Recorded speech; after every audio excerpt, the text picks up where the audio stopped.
All right. Oh, an error occurred. Okay. Ah, now you're live. Okay. Hello, everybody. Welcome to 21 Live Chat with Mick. Um, this normally we speak about the fact that 21 is the timing for the session. But today I'm going to call it 21 because of the year, because I think our session will be a little longer than 21 minutes because I have a very interesting guest today, and hopefully we'll get there. All right. It's a known fact that LinkedIn has been and is a platform for recruiters. It's been like that for a while, and this summer, I read a statistic that said 41% of the people that work for companies are open to change jobs in the next 6 months to a year. This is a great opportunity for recruiters and obviously a great opportunity for candidates to find their next job. And last weekend, I ran a little poll and to find out what they were thinking recruiters were. And a little bit to my surprise, it was very positive because more than 40% considered recruiters to be their ally as opposed to enemies, for example. Very few people chose that. And some saw them as gatekeepers, which, okay, is not that bad, I guess. So I decided let's get somebody in to talk about recruitment and possibly 6 ways to make that recruiter your ally because they are and they should be your ally in finding your next job. So today I have the pleasure of welcoming Tina Pereira, and she's a corporate recruiter. And as people are joining the call, Inga, Claudia, Miriam, welcome. If you have any questions, feel free to join in. But we're going to get the ball rolling with Tina. Tina, welcome. Thank you so much for having me today, Mick. I would like to start off our little chat today about 6 ways to make the recruiter, you in this case, my ally. And I'd like to ask you in 60 seconds, how would you introduce yourself? Oh, so my name is Tina Jarvet Pereira. I work as a headhunter and I have been working in the executive search industry for 16 years. I'm originally from Estonia, but I grew up in Sweden. I have a master's degree in economics and business administration. I speak 9 languages and I help multinationals find international talent. You speak 9 languages. I'm in awe for that. I mean, I do speak five, and people look at me like I'm God, but this you must be a bigger God or a bigger goddess than I am speaking 9 languages. That's amazing. Well done on that. Thank you. It's Right. probably because we come from small countries. Yeah, I think that's what the reason is, though. Yeah. All right, let's get the ball rolling for today. And I'm going to give you two statements onto which I would like you to respond, of course. And the first one is one that I read recently, and I'll have to read it off because the sentence is a bit long. Many candidates find working with an external recruiter difficult, and obviously, recruiters find working with candidates difficult. What do you say to that? Well, I think first we have to define external recruiter and internal recruiter. So Okay.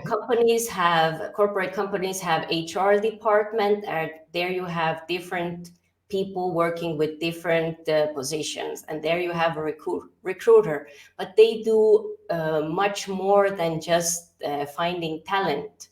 So Okay. companies work with external companies, executive search companies, with Mhm. headhunters, and they are external recruiters who are specialized specifically to bring talent to the companies.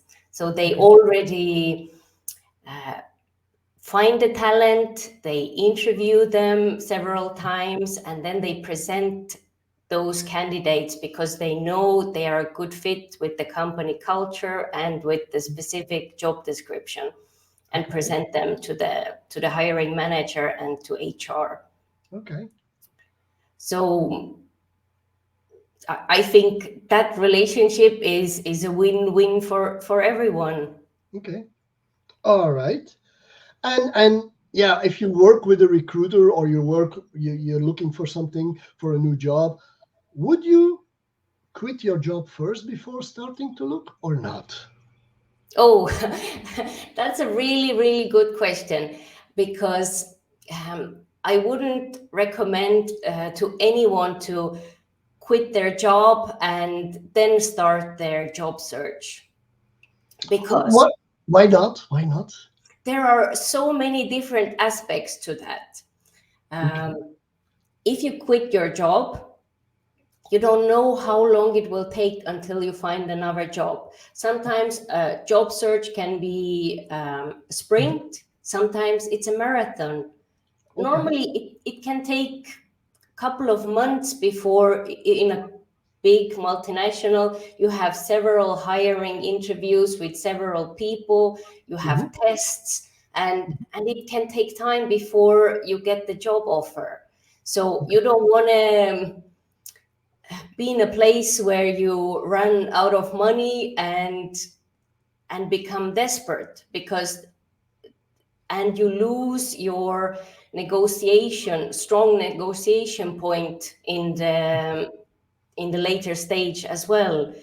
So it's not a good point. I would recommend that you stay in your current position Hmm. and you do it simultaneously, Okay. because then you have something to compare with, because sometimes the job offer that you get is actually worse off than you have now. And if you don't have a job and you compare what you had before, that, that's something that you know your own value, but Hmm.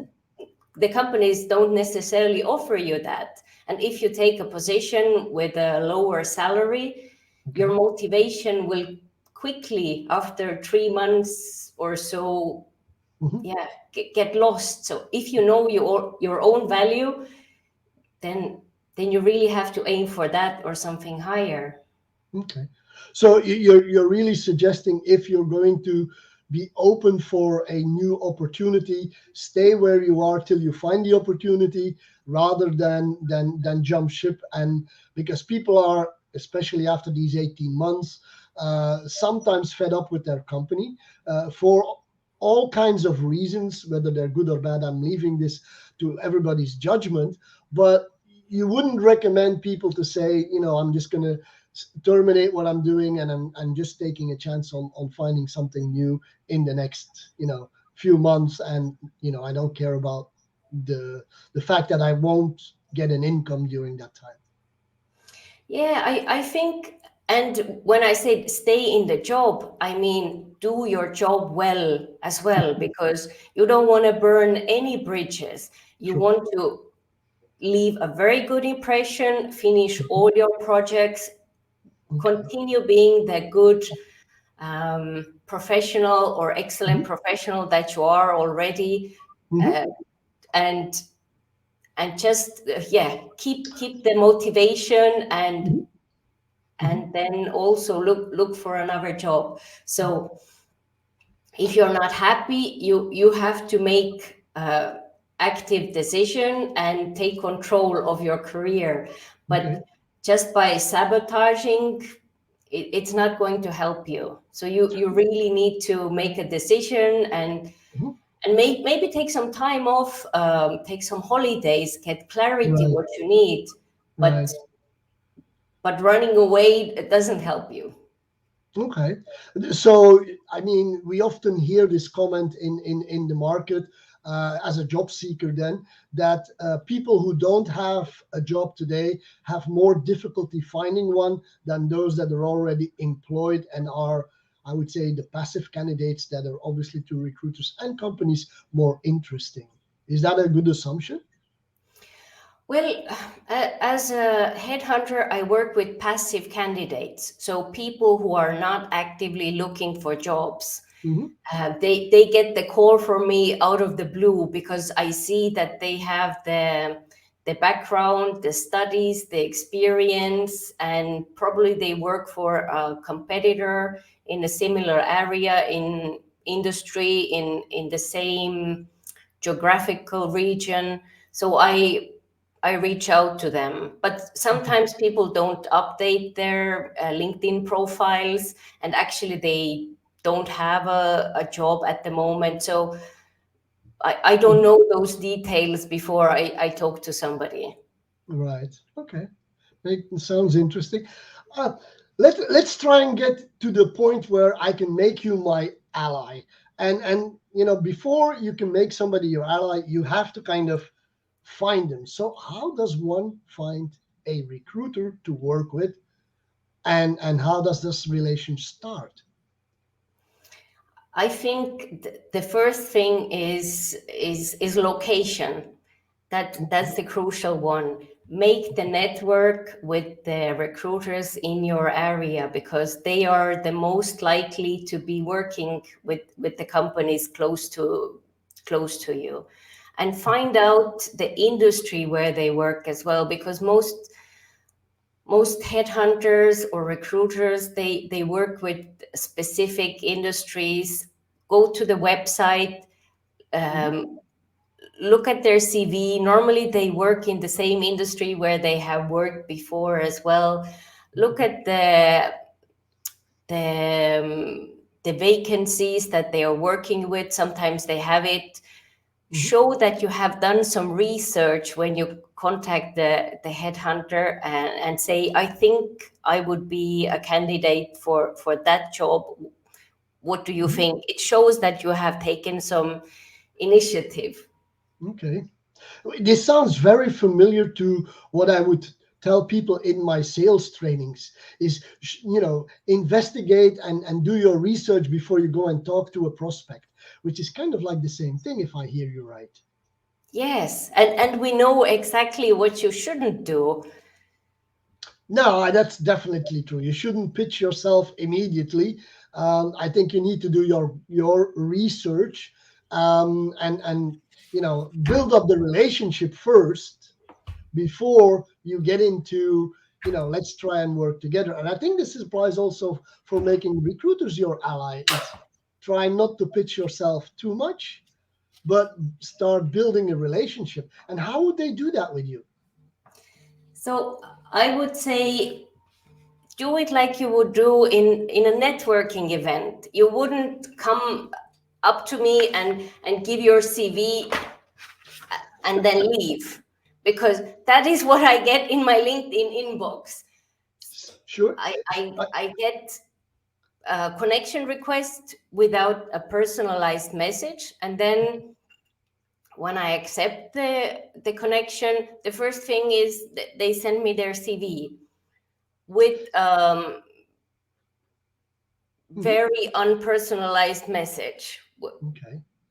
This really sounds like salespeople selling on LinkedIn. I mean, connecting, which is one thing, and as soon as they connected, you get a mail with a pitch in it. It sounds like it's exactly the same thing, which is somewhat amazing. You would think that candidates would have a little more wit or smarts of or whatever you want to call it, right?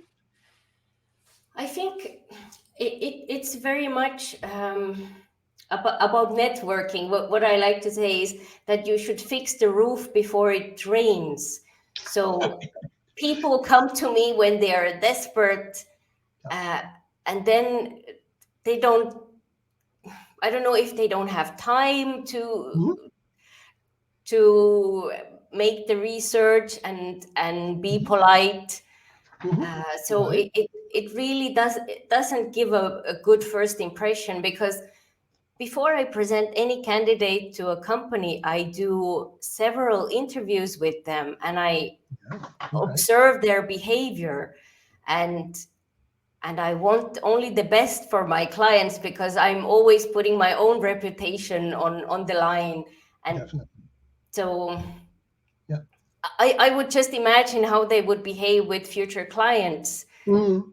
So I Okay. wouldn't encourage that. I would really uh, go for the just asking how are you, the, those simple things, and Right. remembering somebody on their birthday, like you do really well with the video message.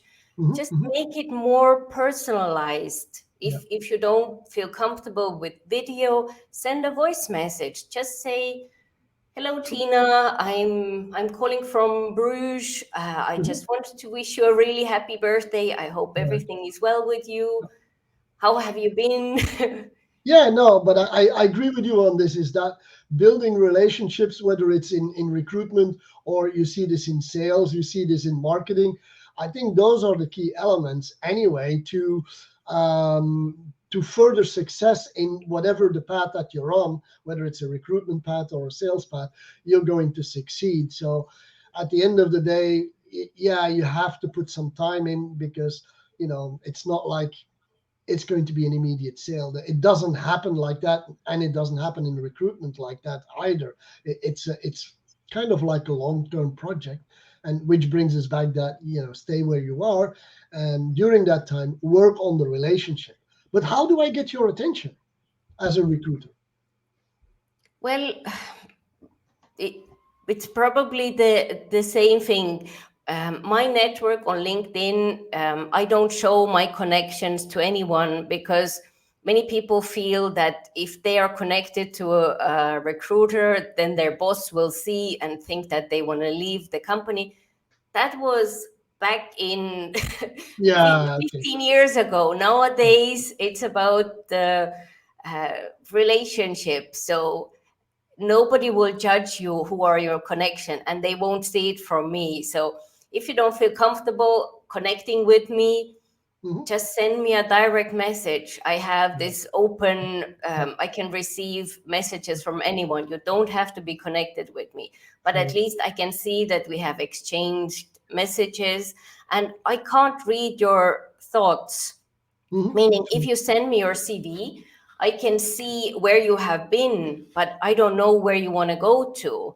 And you have to be clear on that as well and True. communicate. So I know which direction you want to go to. Not everyone wants to go up. Some people want to do a lateral move or Right. change geographies or True. become specialists. Not Hmm. everyone wants to become a director Hmm. Hmm. at the same time with everyone else. So we are all different. Right. Which is the same thing for a lot of other styles of jobs, is that there is no one solution fits all. You've got to, as you say, you've got to make that communication happen between you and the other person. And recruitment is probably even more a human to human business than most other businesses are, right? It very much is, yes. So, I mean, you've got to build up that relationship, communicate both ways in an open fashion. Yeah, you've mentioned people you don't connect with people, or people don't see that they're connected to you, and so on. Although there is a little trick that you can do to find out that you are connected to you. Um, and even if you have a closed network, I can see a number of people connected to you on LinkedIn, by the way. If and when you have mutual connections. Yes. But But I mean, that doesn't say that right now you are looking for a new job. no, So that's true. I wouldn't worry too much No, I about agree with that. Now, you mentioned connections, you mentioned they're doing this. So, how does one invite a recruiter into his or her network? How do you get close to them? Well, I would say, like with other people, you look where they are active on. You can see sometimes they post which are the openings they have. Look at their activity on LinkedIn. Right. Some post about it. Go and refer to the open Hmm. vacancy they are talking about. so that, or mention something on their profile that really connects you as a human being, instead of just a number, because Mhm. it's really not a numbers game. Like Right. most of the candidates I work with, if it's not the right timing, it happens often. But Mhm. I work with similar positions. Sometimes we have 3 conversations for Mhm. similar positions before Mhm. I present them to a company. So we Right. already have Okay. a trustworthy relationship, and if it's not for you, Mhm. then there is always sourcing that you can do. Mhm. If it's not for you, so I would say, if you get an email from a recruiter, you can click reject. Don't do Okay. that, because that cuts off all the communication lines. Yes, If I agree. Meaning that I can't send you any emails, but Mhm. if you just reply that, the normal reply, not the automatic reply, and Mhm. saying, sorry for not for this position, it's I just Mhm. changed jobs recently and I haven't Right. updated my LinkedIn, but Right. let us stay in touch for future opportunities. So really, some candidates have sourced other candidates to me, which have led to really interesting conversations. So there is so much we can do, even if it's not Mhm. a job contract on the day. So Right. Again, building that relationship will eventually lead to something at some point in time. It's like giving and giving and giving, and one day something will return. I think there is never, like in any business, or like in networking, there is no date on when you're going to get a return. But if you continue to give, that's at least my feeling from basically more than 30 years in business, you get things back at some point. People remember you. And I think you mentioned a good point, is when they are connected to you, you know, help other people to get in touch with you, share your posts. I think those are great ways candidates can actually support recruiters and actually support themselves, because by helping you, they serve their own purpose, which a lot of the people don't realize always. I think many candidates are not active on LinkedIn for different reasons, Mhm. and um, True. also something that you could do to help yourself is to fill in your profile with all the Mhm. right keywords. Yeah. Some people just have very, um, like, Yes. you work for a company, large, consultancy, one of the Mhm. big fours, and then you have senior manager as your uh, position, but it Right. doesn't mention in which industry and what Right. your True. speciality. So Yeah. it doesn't help to Yeah. Which. to make you Yeah. visible. I think, for anyone in this business, completing your LinkedIn profile, making sure you have a good profile, your personal brand, if I can put it that way, has to be put in order. Your contact details have to be put in order, and obviously, the more professional your profile looks, the more professional you come over to anyone in the business, including recruiters, because I think you don't want to be seen as somebody who shows up in torn jeans and dirty clothes and stuff like that. You want to show the best of you to the outside world, and we all know LinkedIn is that platform to do that. But like you, I see a lot of profiles that I think, you know nobody knows what you're doing. You don't tell people how you can help them, and still, they're on LinkedIn. They don't have any activity. That's in my opinion, that's one of my biggest pet peeves about LinkedIn, is that so few people actually are active on LinkedIn, which, in my opinion, is a missed opportunity.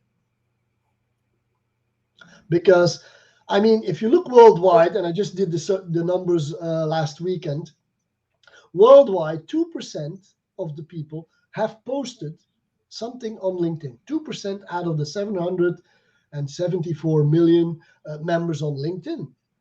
And if you go to Europe, it might be a little higher, anywhere from 3.5 to 5%, depending on what country you're from. But still, that is a very limited amount. So I think if you're a candidate, one way, in my opinion, to jump out of the mold is to actually start posting and engaging on posts of both your own company, but obviously also posts of recruiters, right?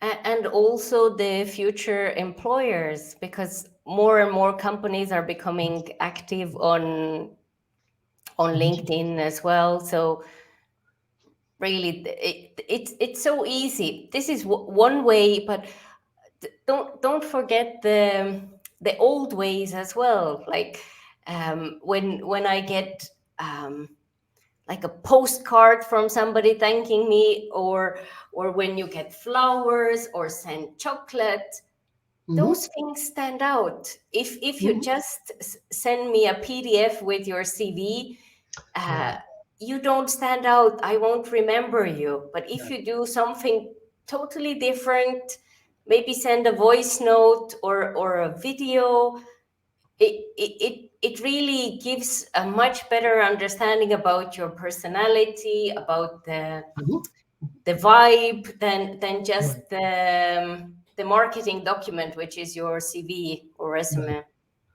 I have a burning question for you, which is how do you spot a fake person or candidate as a recruiter? Oh, that's I've been looking for, or I've been on LinkedIn, I think the same time as you, since 2005, and seen more profiles than most people will see in their lifetime. So I look at their studies, and chronologically what they studied, where they are working, if it makes sense, if the Okay. also a lot of spelling mistakes. It's a giveaway, but normally it's just the years that it's not possible, and studies from just Right. that don't make sense. And I really have this quick alarm that says this is a fake profile. Do you ever check the picture? On Google, if it's a double. Yeah, for example, yeah. I don't have to go so far. I'm sure you've got the elements in your fingers that tell you this is a fake profile, and you kind of stop there, I would assume, right?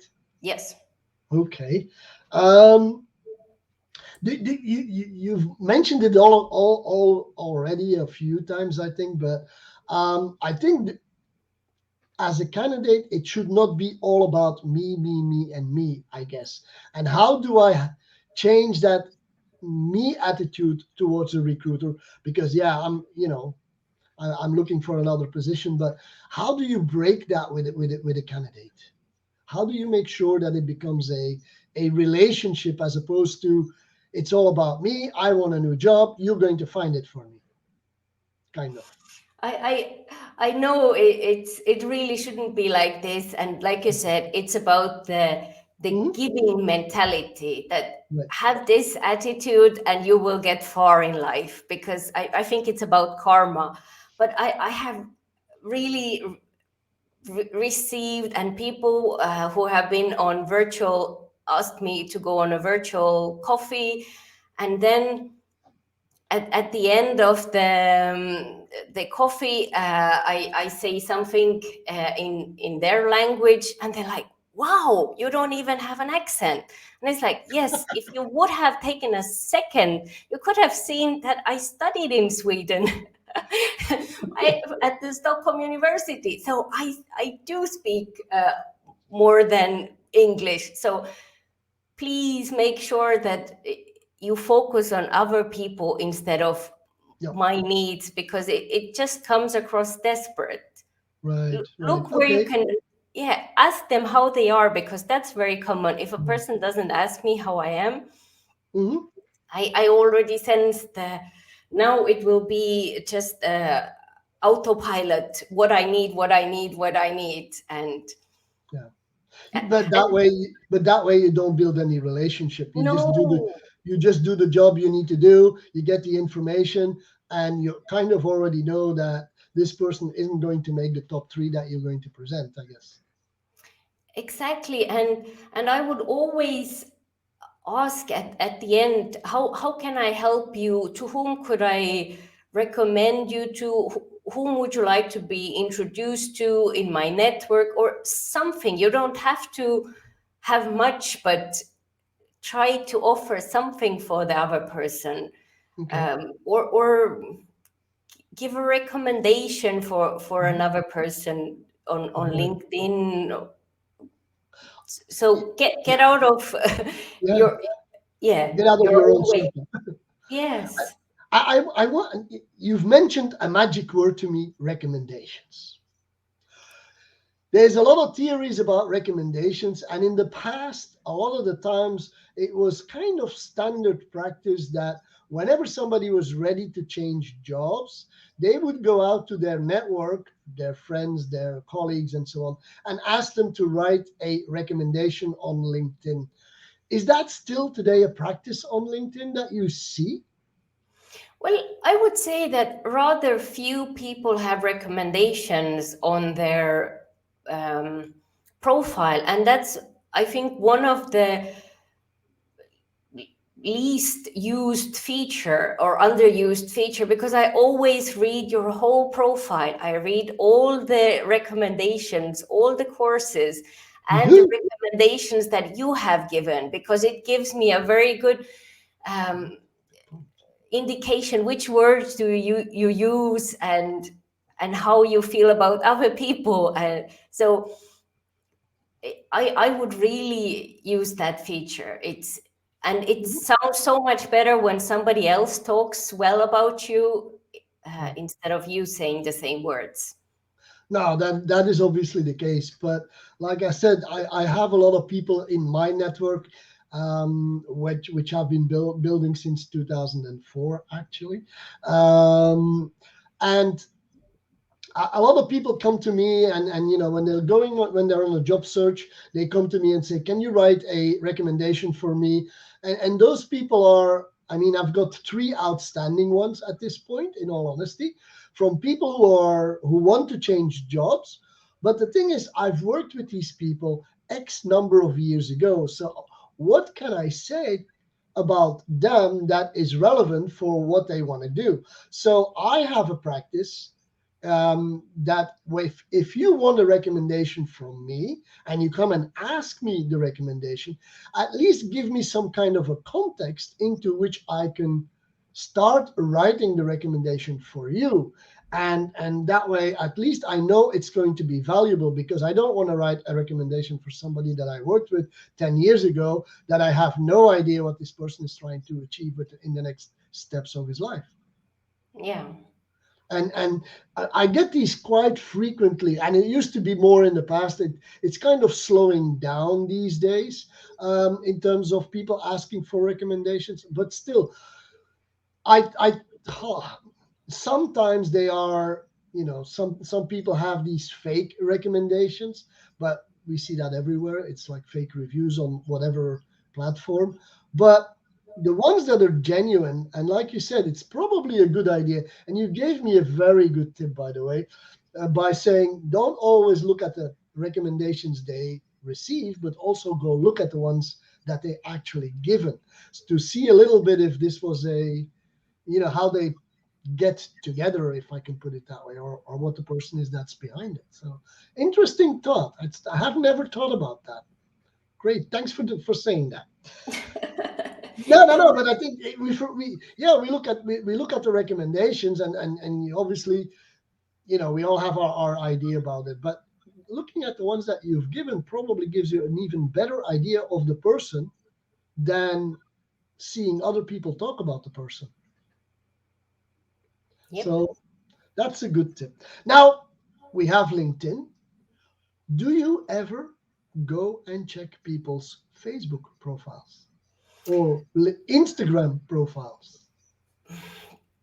I think LinkedIn is the best professional social media platform. So I would really focus my energy on LinkedIn.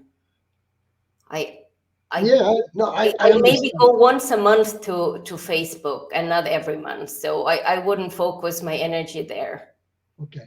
So am I hearing you say that if a candidate comes to you, builds up a relationship, that you won't go and look at their Facebook profile to see what they're like in their private life? Um, I really focus on LinkedIn. Which is fine, but oftentimes this is what I hear from other recruiters that I talk to, or recruiters that are in my training programs, is that a lot of recruiters look at LinkedIn, and that's where the professional side of a person comes out.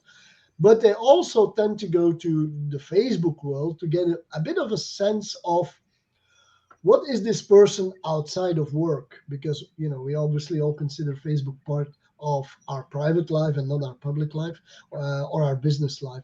And yeah, if then you see too big a difference, then maybe there's alarms going off, or there's conclusions there that people make about, this person is maybe not suited for the position or the job that I look for.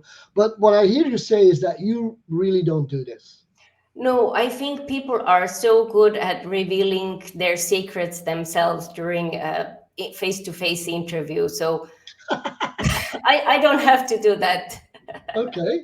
All right. Now, because one of the things I advise my salespeople then, that I have in training, is like, go and look at your prospects' Facebook profile to see what are some of the things that they're interested in, without being the nosy person, and trying to dig everything out and see all the pictures and all the stuff, but trying to figure out what are some of the things that person likes in life. And that could be traveling, that could be whatever. I mean, if you go to my profile on Facebook, you'll obviously know what to talk about. I have two dogs. They're all over my Facebook page. So if you have a golden retriever and we meet, we have something to talk about, which is non-professional, and helps, in my opinion, build some kind of a rapport and relationship and stuff like that. It's only for 5 minutes, of course. It's not a make or break point, but at least for me, that's what I advise salespeople is, if your customer is on Facebook, go and take a look what the profile picture looks like, what the cover image looks like, and that will tell you enough about the person's private life. More than that, you really don't need to do. You don't need to know who their friends are, or you don't need to look through all their pictures. But it gives you something more. And this comes out of a time when I started as a salesperson. um, the first thing I was taught, actually, was that, um, whenever you go into somebody's office, look around and look for points where you can start a discussion or a conversation which has nothing to do with your objective for the day. So if I walk into your office, I'll look around and see, what are some of the things that I see here, where maybe I can tie something into, or I can ask a question about. It's about how are you, but it's also maybe asking a little bit about the other stuff in your life. And that kicks off the conversation. So I think that's part of building that relationship, is being more than just interested professionally in the person, but also, the person behind the professional. Do you think Yeah, that's wrong? I think it's very true, and there are clues everywhere. I Mhm. would say if you look at the LinkedIn profile as well, the content, there are always some clues, or events they have been to, or people you know in common. I always like to receive a connection request when they say we know this person in common, or this person told me that you worked together and you had a really nice experience, and that's why I'm getting in touch with you. That's the nicest thing that you can say. Hmm. Yeah, and it builds the relationship, I think, Yes. right? And the relationship in the long term is, of course, where you want to go in this field. Another question that I'd like to ask you is: you've placed a candidate with a client. What should the candidates afterwards do with your relationship? How do you feel candidates do candidates do something with that, or do they just say bye and see you in 5 years? No, no, no. So when candidates sign the job offer, then they already start the relationship with the future employer, even if they have notice period. Like I said, finish the notice period with top marks, leave a really good impression, and start having conversations with your future Employer. employer that you already feel welcome. And then I will be there as well on your journey. The first day I will get Mhm, in touch with you, ask how did it feel, and mhm. and everyone is like, oh, it's so much, and then it's really the right feeling. You should feel it, that so much new information, but Right. it's positive. After a week, I'll ask you again, how does it feel? How did it go the first week? Yeah, it went great. After a month, I will ask you Mhm. again, how did it go? If there is anything where I can come and help, I will talk to the HR or whatever is necessary. So I'm really cheering on you Yeah. on your career journey. So But you I'm told, team Mick if you would be the candidate. yeah. The thing is, you do all the work. Shouldn't the candidate do any work afterwards? Well, some candidates send chocolate, so so it's like a normal. We become friends because we get to know. Like when you have so many deep conversations, the interviews, it really goes into your uh, the why. When we understand, when we Mhm. see the click, you can't go back to be acquaintances. So. Right. Right.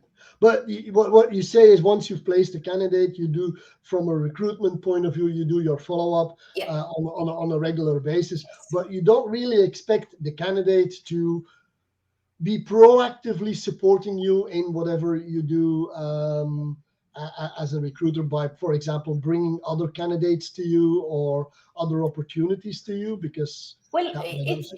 it's normal when when Mhm. somebody leaves a company and you evolve, you go to more senior positions, you become a Mhm. hiring manager yourself. You remember you work with someone. Right. We really work with people who we trust and with whom we like to work. So Okay. All right. Do I assume that when you work with somebody, you provide these people with advice on, for example, pimping their LinkedIn profile or other things that they should be doing, reading about, all about possible employers, that kind of stuff. Um, do you see these candidates actually following your advice, or are they just, get me a job as soon as I can attitude? no, it really depends on the motivation of the candidate. That gives me a really good indication. If I send a job description and they have read it and they come back to me when they promised, when Mhm. they send their CV, because most passive candidates, they don't even have CVs. So they have to make one over the weekend, and Mhm. when I send videos about the company or the website, then they see, yes, I found very interesting this article, and Mhm. they want also to know about the opportunity, so they know it's something for them, because it needs to, the company culture needs to match, and also the person with whom you will work with, there needs Right. to be a match. Right. Are you seeing that candidates today are better prepared for their recruitment process than they were in the past, or not? Um, Or I would, maybe I should explain myself. Is I have found that a lot of the times candidates go out to sites like Glassdoor or Indeed or even Facebook for that matter, and to read reviews about their potential future employers, so they are prepared or better prepared, I think, than they were in the past. Are you seeing that today, or is this just me talking to the wrong candidates, or to those specific candidates, not the wrong, but those specific candidates? I think it's, I see that candidates really look at the company revenue and the targets for the future. They really want to understand before they start applying.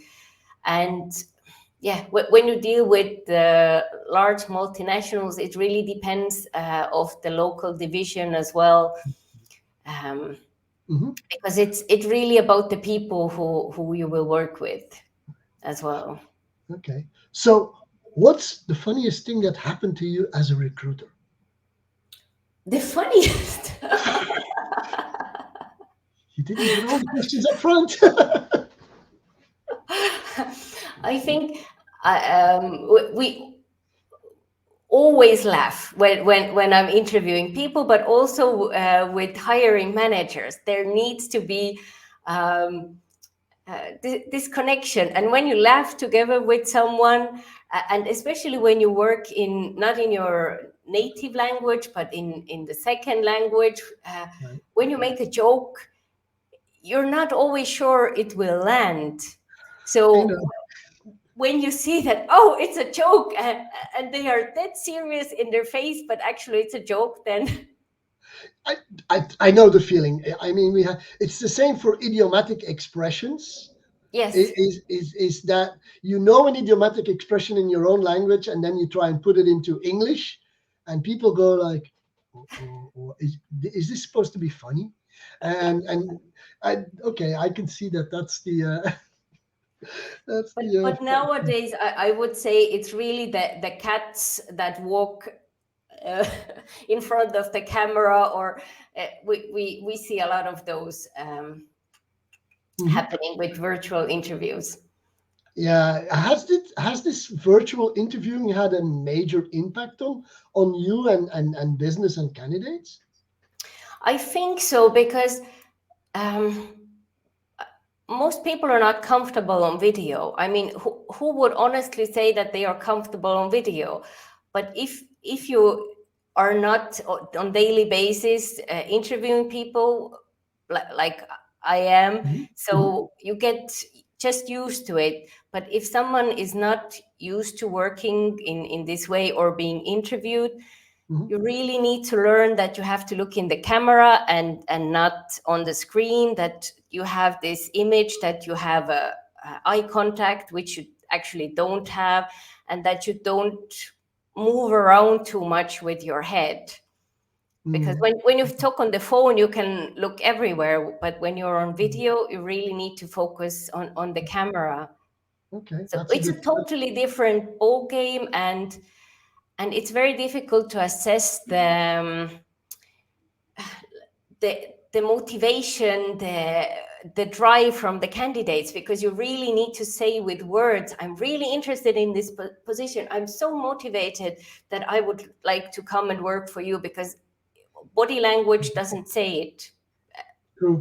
And you would see it if you were face to face, but the Yeah. camera makes it more difficult to. Has that made your life more difficult as a But recruiter? it has, you really have to become aware of that. Also, the hiring managers, that it's a different ball game, and Mhm. you can't assess it like you would in a different interview. So Okay. It's different. Yeah. All right. Okay. We're coming up to 50 minutes. So you've given me 6 ways actually to build that relationship or become an ally of the recruiter, which I'll go through in a minute. But I want to first ask you more personal questions. And this is kind of, I thought it was funny because this is a question I ask everybody, but not everybody has in their headline on LinkedIn that they're a European song contest fan, like you are. What's your history with that, by the way? Well, it's I was born in the Soviet Union, so we were cut off from the West, and because I was living in Tallinn, which is north of Estonia, Right. it's 83 kilometers from the capital of Finland, Helsinki. So we could watch Finnish television illegally, of course, Of and course. we were glued to the TV, and I was like, I wish one day Estonia could participate. I even have goosebumps when I think about it. So and then finally we became independent, and once even Estonia won, and so it's and I've been to the concert or to the show, and I'm Okay. really glued to the TV every year in May, beginning of May, when it All right. happens. So So, what's your favorite song then? I would say probably ABBA's Dancing Queen, Okay. because they have also been to the Eurovision, but ABBA is so timeless. They Okay. were before my time, but I can really appreciate it, and it makes me happy Okay. and want to dance. Cool.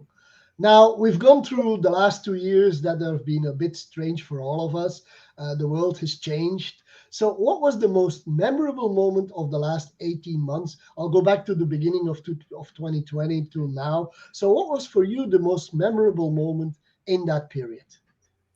Um, I I think it must be last month when I went to Estonia, when I hadn't seen my family for such a long time, and I could hug them again, and we're all vaccinated. So this was really the highlight, because I think it's a moment that it's really difficult to all of us working from home, most of the people, and the uncertainty, and I think it has a toll on the mental health. So those small things really recharge us, family and friends. So That's cool. yeah. That's cool. Yeah, a question that I have to ask you. What dream job did you ever apply to and never got? Well, actually, I applied to um, in executive search, the top company, and I wanted to work there, but actually the rejection was a blessing, because instead I started my own company almost 13 years ago, and I haven't looked back since. Hmm, So it was a interesting. blessing in disguise. Okay. Interesting because I started my company also about 13 years ago. So interesting. We were pretty much on the same path. You've been on LinkedIn since 2005. I've been there since 2004. So we're pretty much on the same track here. The last question I want to ask you before I summarize with the 6 ways to make the recruiter your ally is, what are you looking most forward to in 2022? So I have two answers. So Okay. the live in-person conferences, networking events, I think that's something to look forward to. Okay. And of course, the next year's Eurovision Song Contest. All right, I'll remember that. I'll put a note in my calendar to at least send you a message, and hoping Estonia wins again. At that point, you never know. Belgium isn't going to win. We already won it once, so that's enough for us, I guess. And we tend to end last or thereabouts. So I don't know why, but we'll see. All right. Um, Let me summarize the 6 points that I took down while we had our little chat. about 6 ways to make your recruiter your ally. Stop throwing resumes at me, but build a relationship in a two-way conversation. That was my first takeaway. I think you're absolutely right. Building that relationship is important to make both sides working towards a win-win. Communication was the second one that I've written down. Communicate, communicate, communicate, uh, which means make sure that you're always on the same level and you obviously talk the same language and do something memorable. I mean, whether it's sending a video, whether it's sending a box of chocolates or a postcard, but make sure you jump out of the group of candidates that come through your door. That I think will also make you more build up the relationship, and obviously, then you'll become an ally. Don't be fake. Make sure that you are genuine, authentic, and so on. Give, and receive. Don't hope that asking today or giving something today you'll get a new job next month, next year, or whatever. And then work with your recruiter together. So don't, it's kind of like coming back to building the relationship. It's all really pretty much interconnected about building the relationships and stuff like that. But those were the 6 points that I wrote down as tips. As you know, I will make a post out of this probably the beginning of next week. And as good practice, I will tag you in it. And I'll share that with our audience together with this video that we had today. And I would like to thank the people that were here and stayed with us all during the session. Thank you, Craig, for joining late. I hope you bought something in John's auction. So I'll see you on LinkedIn and other places. And Tina, I want to thank you from the bottom of my heart for this open and good conversation today. Thank you so much, Mick. I wish you a good evening, and we'll see each other probably around on LinkedIn or other platforms as we go along. Bye. Bye.